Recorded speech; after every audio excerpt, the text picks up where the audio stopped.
السلام عليكم ورحمة الله وبركاته. ازيكم اخواتي وحبايبي، عاملين ايه؟ يا رب تكونوا بخير وصحة وعافية.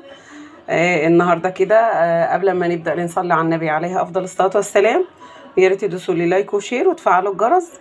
وبقول لكم كل سنة وانتم طيبين، ربنا يعود علينا وعليكم الايام بخير يا رب، بمناسبة شهر رمضان، وكل سنة كل عام وانتم بخير. تعالوا بقى بينا كده على طول نبدأ ونشوف النهاردة هنعمل ايه ان شاء الله.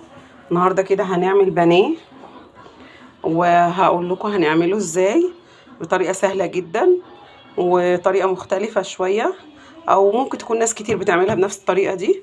الاول ده كيلو بانيه، على فكرة البانيه ده انا اللي مقطعاه، ده من الفراخ اللي انا كنت مربياها فوق السطوح، وانا اللي قطعته الصراحة. فيعني ممكن تكون فيها حتت، يعني حتة ايه اللي ايه تخينة شوية، بس الصراحة يعني العيال بيحبوها كده، ما بيحبوهاش رفيعة زي ما انتوا شايفين كده.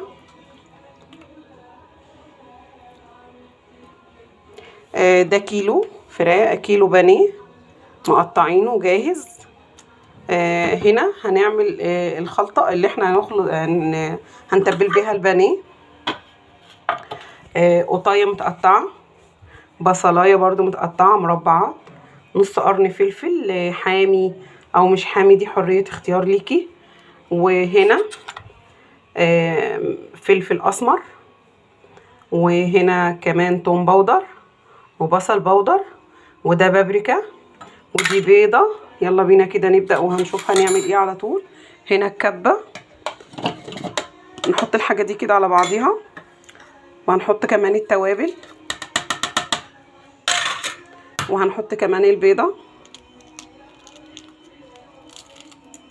بالطريقة دي، وهنضرب.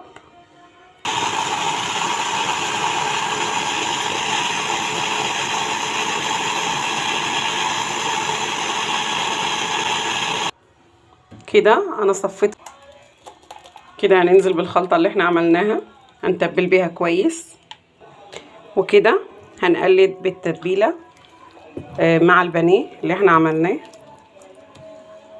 بصوا الطريقة دي كده،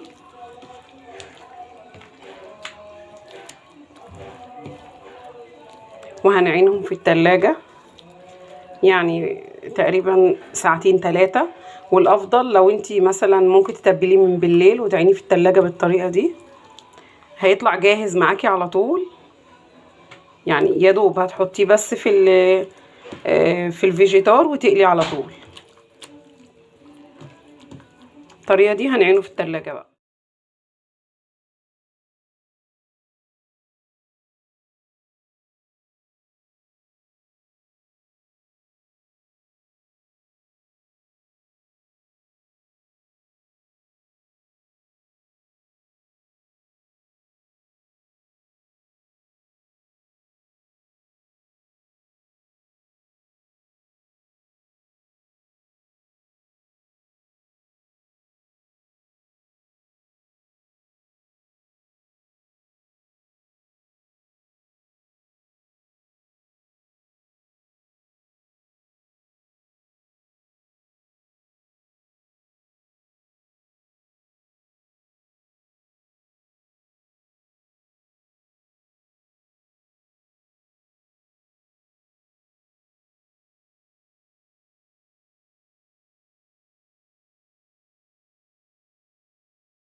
وبكده حبايبي نكون خلصنا الاكل، والبانيه طالع تحفه الصراحه.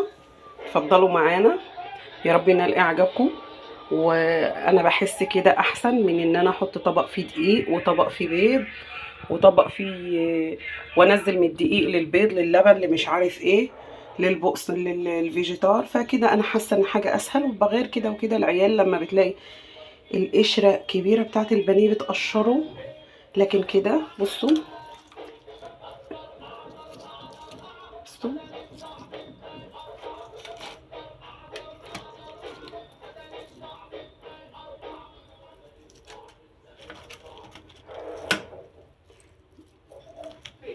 وبكده نكون خلصنا حلقة النهاردة. يا رب ينال اعجابكم يا رب، واتمنى منكم تجربوه. السلام عليكم ورحمة الله وبركاته.